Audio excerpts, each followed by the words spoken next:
Pada hari ke-229 Perang di Gaza, ada sebuah video yang menarik diperlihatkan Brigade Al-Qassam saat mereka menembak 3 tentara Israel. Rekamannya beredar di Telegram pada Kamis 23 Mei 2024. Dilansir Palestine Chronicle, dilaporkan aksi sniper Al-Qassam saat mereka menembak 3 tentara Israel sekaligus. Dalam video khas Brigade Al-Qassam atau Al-Quds, tentara Israel ditembak satu persatu. 3 tentara ditembak dalam operasi yang sama. Penyerangan itu dilakukan pada 22 Mei 2024 kemarin.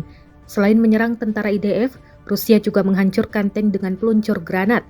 Diketahui pula Al-Qassam telah mengembangkan senapan snipernya sendiri yang disebut Al-Ghoul, merupakan improvisasi dari senapan yang sudah ada yang mampu mengenai sasaran pada jarak hampir 2 km.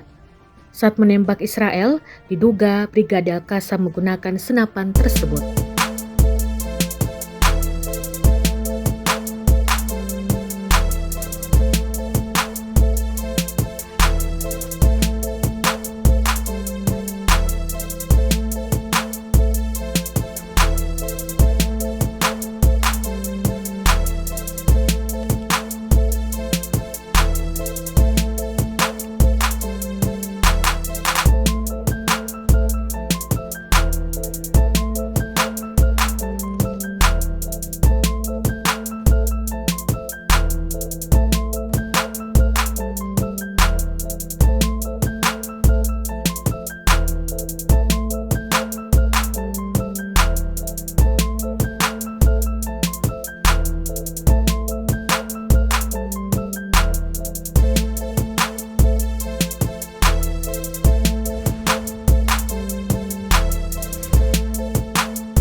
Download Tribun X sekarang, menghadirkan lokal menjadi Indonesia.